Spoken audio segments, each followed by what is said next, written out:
अगर आप मसीह में आ चुके हैं और अगर आपने अभी यीशु मसीह को ग्रहण किया, आपने यीशु मसीह को अपना उद्धारकर्ता ग्रहण किया, आप किस वजह से आए, आपको चंगाई चाहिए या आपको बरकत चाहिए या आपको कलेश से छुटकारा चाहिए, वो एक बहाना है परमेश्वर में आने का। लेकिन आप जब परमेश्वर में आ चुके तो परमेश्वर क्या चाहता है आपकी लाइफ में हो, ये समझने वाली बात है। और अगर जिसको ये बात समझ में आ गई कि परमेश्वर किस रीति से काम करता है, शैतान कभी भी आपकी लाइफ में काम नहीं कर पाएगा। क्योंकि मैंने शैतान को लोगों की जिंदगी में काम करते देखा है, उन्हें ठोकर खाते देखा है, छोटी सी बात से, चंगाई ना मिलने से, कुछ घर में कुछ एक्सीडेंट हो गया, कोई इंसिडेंट हो गया, कोई मैरिज में प्रॉब्लम हो गई तो अभी वो चर्च में नहीं है। कहां है जी? अभी शराब पीता है जी, अभी फिर से वो पाप में चला गया। लेकिन जब हम परमेश्वर के वचनों से जुड़े रहते हैं, चाहे हम एक जीवित चर्च के साथ जुड़े रहें, चाहे हम परमेश्वर के वचनों के साथ डायरेक्ट जुड़े रहें या उसको सुनते रहें, हमें हमेशा यह मालूम होता रहता है कि शैतान किस तरह से काम करता है और परमेश्वर किस तरह से काम करता है। क्योंकि यह मूर्खता वाली बात होगी कि जिस बॉस के पास आप काम कर रहे हैं, आप उस बॉस के नेचर को नहीं पहचानते, पर साथ वाले जो पड़ोसी की कंपनी है, आप उसके बॉस की नेचर को जानते हो, पर उसके बॉस की नेचर आपको कुछ नहीं दे सकती। आपके अपने बॉस की नेचर ही आपको प्रमोशन दे सकती। हालेलुया।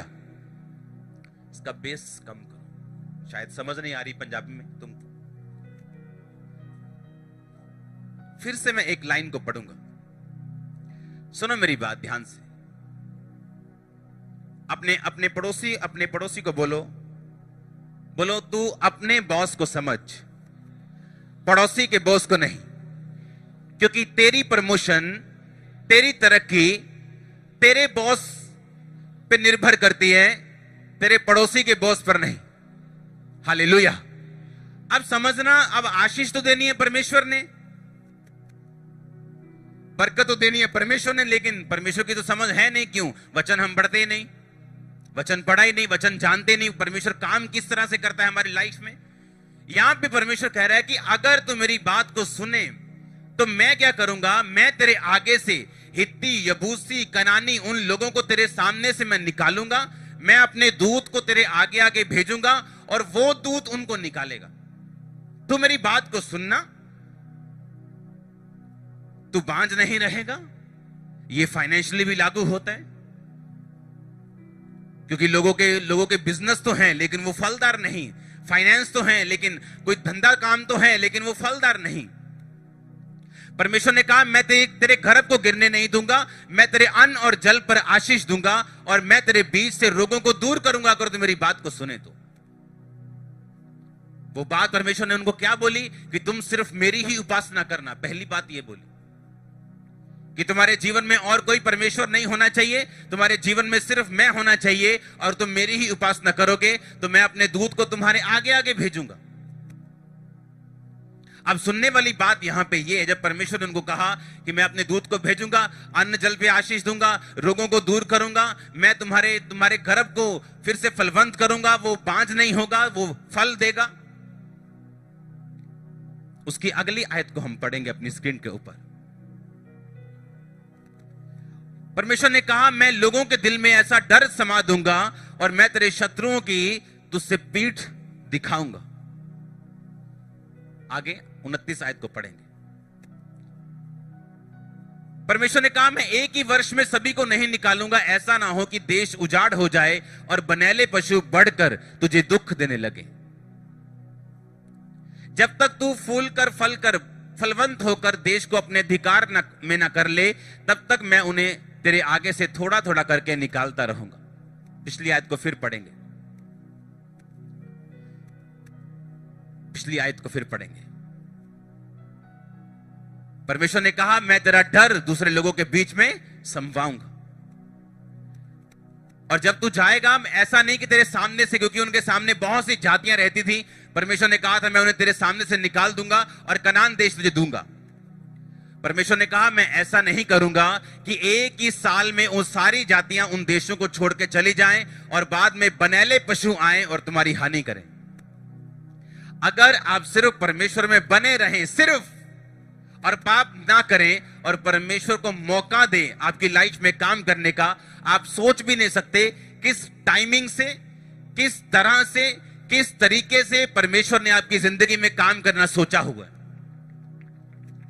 देखो परमेश्वर क्या कह रहे हैं। परमेश्वर ने कहा मैं एकदम से तुम्हें सारी गवाहियां नहीं दे दूंगा, मैं धीरे धीरे से टाइम पर, ऑन राइट टाइम मैं तुम्हारे सामने एक एक गवाही को रखूंगा और मैं तुम्हारी वफादारी को भी साथ साथ चेक करूंगा।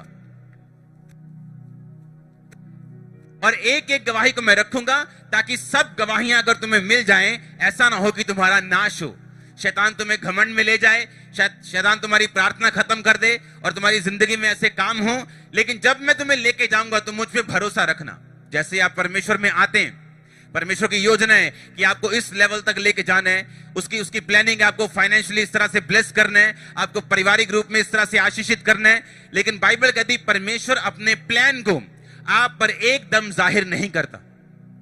उसने कहा मैं एक ही वर्ष में सारे काम नहीं कर दूंगा, ऐसा ना हो कि बनेले पशु आए यानी शैतान आए और तुम्हारा नाश करे। अगर परमेश्वर 2005 में मेरी आंसुओं के साथ की गई हर एक प्रार्थना सुन लेता, आज मैं यहां नहीं होता, इस लेवल पे नहीं होता, इतना आशीषित नहीं होता, कहीं और होता, मैं जानता हूं। लेकिन तब हमें यह लगता है कि नहीं, जो हम मांग रहे हैं वो सही है, जो रीजन हमारे दिमाग में है वो सही है, जो हम परमेश्वर से बोल रहे हैं वो बिल्कुल सही है। जिस टाइमिंग से मैं बात कर रहा हूं, अगर वो अब नहीं आई तो कब आएगी, बाद में क्या फायदा। लेकिन बाइबल कहती परमेश्वर जानता है कि हमें किस टाइम पर क्या चाहिए। उसने कहा मैं तुम्हारे दुश्मनों के दिल में तुम्हारे लिए भय संवाद दूंगा। जब आप मसीह में चलते हैं आप दुश्मनों का सामना करेंगे करेंगे, इसमें कोई शक नहीं। एनिमीज आपके सामने आएंगे, दुश्मन आपके सामने आएंगे, शैतान अलग अलग तरीकों से आपका सामना करेगा, लेकिन परमेश्वर ने कहा मैं तुम्हारे साथ हूंगा और मैं तुम्हारा भय संवाद दूंगा। आपको सिर्फ खड़े रहना है। आमीन। वो रिश्तेदार जिनके सामने आप खड़े रहेंगे, एक दिन वो आपके सामने जरूर आएंगे माफी मांगने के लिए, और आप ही के परमेश्वर की आराधना करने के लिए एक दिन जरूर वो आपसे कहेंगे। हाँ या ना? मैंने ऐसा देखा है, आपने भी देखा है, बहुत से लोगों ने, हजारों लोगों ने चर्च में देखा है ऐसा। बहुत से लोग हैं इस दुनिया में जिनकी ईंट और मिट्टी की बिल्डिंग सब बिल्डिंगों से बड़ी है, पर उस घर में वाइफ नहीं है, उस घर में हस्बैंड नहीं है, उस घर में बेबी नहीं है, उस घर में माता पिता नहीं है। परमेश्वर के विजन को जब सपोर्ट किया गया तो बाइबल कहती है, परमेश्वर ने कहा मैं इन दाइयों के घरों को बसाऊंगा, क्योंकि इन्होंने मेरी आवाज को क्या किया, सुना। आपके घर बसाए जाएंगे, आपके चारों तरफ आपकी लाइफ का हर पहलू सेट होगा। यह परमेश्वर की प्लानिंग है आपकी लाइफ के लिए।